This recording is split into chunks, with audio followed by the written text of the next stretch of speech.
Hello friends, ಎಲ್ಲರಿಗೂ ನನ್ನ ನಮಸ್ಕಾರಗಳು.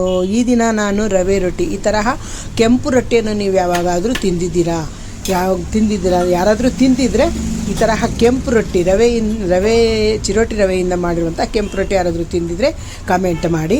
ಇವಾಗ ನಾನು ಅದು ಹೇಗೆ ಮಾಡಬೇಕು, ಅದಕ್ಕೆ ನಾನು ಪದಾರ್ಥ ಹಾಕಿದ್ದೀನಿ ಅಂತ ನೋಡಿದೆ. ಆರ್ಯವೇಶ್ ವೆಜ್ ಕುಕಿಂಗ್ ಚಾನಲ್ಗೆ ಸ್ವಾಗತ, ಸುಸ್ವಾಗತ. ಚಿರೋಟಿ ರವೆಯನ್ನು 1 ಕಪ್ನಷ್ಟು ಒಂದು ಬಟ್ಲಿಗೆ ಹಾಕ್ಕೊಂಡಿದ್ದೀನಿ. ನಂತರ ರುಚಿಗೆ ತಕ್ಕಷ್ಟು ಉಪ್ಪನ್ನು ಹಾಕೋಣ. ರುಚಿಗೆ ತಕ್ಕಷ್ಟು ಉಪ್ಪನ್ನು ಹಾಕಿಬಿಟ್ಟು 1 ಟೀ ಸ್ಪೂನ್ನಷ್ಟು ಸಾಂಬಾರ್ದಳು, ಅಂದರೆ ಬೇಳೆ ಸಾರಿಗೆ ನಾವು ಹಾಕ್ತೀವಲ್ಲ ಆ ಸಾಂಬಾರು ಆ ಪುಡಿಯನ್ನು ನಾವು 1 ಟೀ ಸ್ಪೂನ್ನಷ್ಟು ಹಾಕಿದ್ದೀನಿ. ನಂತರ ಹಸಿ ಕೊಬ್ಬರಿಯನ್ನು ಹಾಕಬೇಕು. ನಿಮ್ಗೆ ಎಷ್ಟು ಬೇಕೋ ಅಷ್ಟು ಹಾಕೋಬೋದು, ಹೆಚ್ಚಾಗಿ ಹಾಕಿದಷ್ಟು ಚೆನ್ನಾಗಿರುತ್ತೆ. ಜೀರಿಗೆ 1/4 ಟೀ ಸ್ಪೂನ್ನಷ್ಟು ಜೀರಿಗೆಯನ್ನು ಹಾಕಿದ್ದೀನಿ. ಇವಾಗ ಇದನ್ನೆಲ್ಲ ಡ್ರೈ ಆಗಿ ಮೊದಲು ಕಲಿಸ್ಕೊಂಡ್ಬಿಡೋಣ. ಡ್ರೈ ಆಗಿ ಕಲಿಸ್ಕೊಂಡ್ಬಿಟ್ಟು ಇದನ್ನು ಒಂದೊಂದೇ ರೊಟ್ಟಿಯಾಗಿ ನಾವು ಕಲಿಸ್ಕೊಂಡು ತಟ್ಟಬೇಕಾಗುತ್ತೆ. ಒಂದು ರೊಟ್ಟಿಯನ್ನು ಹಿಟ್ಟನ್ನು ಕಲಿಸ್ಕೊಂಡು ತಟ್ಟಬೇಕು. ನಂತರ ಇನ್ನೊಂದು ತಟ್ಟುವಾಗ ಇನ್ನೊಂದು ಸ್ವಲ್ಪ ಹಿಟ್ಟನ್ನು ಕಲಿಸ್ಕೊಂಡು ತಟ್ಟಬೇಕಾಗುತ್ತೆ. ಅದೇ ರೀತಿಯಾಗಿ ಒಂದೊಂದನ್ನೇ ನಾವು ಕಲಿಸ್ಕೋಬೇಕು. ಏಕೆಂದರೆ ಇದು ಚಿರೋಟಿ ರವೆ ಹಾಕಿರೋದ್ರಿಂದ ಆ ತರಹ ಆಗುತ್ತೆ. ಇದು ಕಣಕ ಆದಂಗೆ ಆಗೋಗುತ್ತೆ. ಮತ್ತು ಯಾಕೆಂದರೆ ಒಬ್ಬಟ್ಟಿಗೆ ನಾವು ಚಿರೋಟಿ ರವೆ ಹಾಕಿ ಕಲಿಸ್ತೀವಲ್ಲ, ಅದು ಕಣಕ ಆದಂಗೆ ಆಗೋಗುತ್ತೆ. ಅದಕ್ಕೆ ಸ್ವಲ್ಪನೇ ಹಾಕ್ಕೊಂಡು ಕಲಿಸ್ಕೋಬೇಕಾಗುತ್ತೆ. ಒಂದೊಂದು ರೊಟ್ಟಿಗೆ ಹಾಕ್ಕೋಬೇಕು. ಮತ್ತು ರೊಟ್ಟಿ ಹೆಂಚಿನ ಮೇಲೆ ಎಣ್ಣೆಯನ್ನು ಹಾಕಿದ್ದೀನಿ. ಎಣ್ಣೆ ಹಾಕಿಬಿಟ್ಟು ಸವರ್ಕೊಂಡ್ಬಿಟ್ಟು ಇವಾಗ ರೊಟ್ಟಿ ತಟ್ಟೋದಕ್ಕೆ ನಮಗೆ ಎಷ್ಟು ಬೇಕೋ ಅಷ್ಟು ಉಂಡೆಯನ್ನು ತಗೊಂಡಿದ್ದೀನಿ.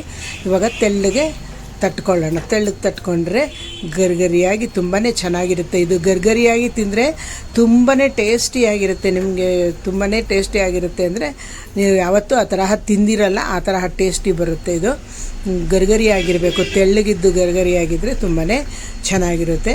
ಇವಾಗ ತಟ್ಟಿರೋದಾಗಿದೆ. ಒಂದು ತಟ್ಟೆಯನ್ನು ಮುಚ್ಚಿ ಬೇಯೋದಕ್ಕೆ ಬಿಡೋಣ. ಇದಕ್ಕೆ ಎಣ್ಣೆ ಸ್ವಲ್ಪ ಜಾಸ್ತಿನೇ ಹಾಕಿದ್ರೆ ಚೆನ್ನಾಗಿರುತ್ತೆ.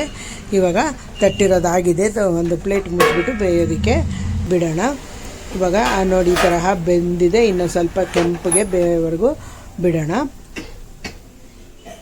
ಇದು ನಮ್ಮಮ್ಮ ಮಾಡ್ಕೊಳ್ತಾ ಇದ್ದಿದ್ದು. ಯಾವಾಗಲಾದರೂ ರಾತ್ರಿ ಹೊತ್ತು ಅನ್ನ ಕಡಿಮೆ ಇದೆ ಅಂತಂದರೆ ಒಂದು ರೊಟ್ಟಿ ಆಗುವಷ್ಟು ಹಿಟ್ಟನ್ನು ಕಲಿಸ್ಕೊಂಡು ಈ ತರಹ ರವೆ ರೊಟ್ಟಿಯನ್ನು ಮಾಡ್ಕೊಳ್ತಾಯಿದ್ರು. ನಮ್ಮ ತಾಯಿಗೆ ತುಂಬಾ ಇಷ್ಟ. ಇಂತಹ ರೊಟ್ಟಿ ತಿನ್ನಬೇಕು ಅಂದರೆ ತುಂಬ ಇಷ್ಟ. ನಮ್ಮ ತಮ್ಮನ ಮಕ್ಕಳು ಕೂಡ ಏನಿವತ್ತು ತಿಂಡಿ ಅಂದರೆ ಅಜ್ಜಿ ರೊಟ್ಟಿ ಅಂತ ಹೇಳ್ತಾ ಇದ್ದೆ. ನಾನು ಯಾವಾಗಲಾದ್ರೂ ಹೇಳ್ತೀನಿ.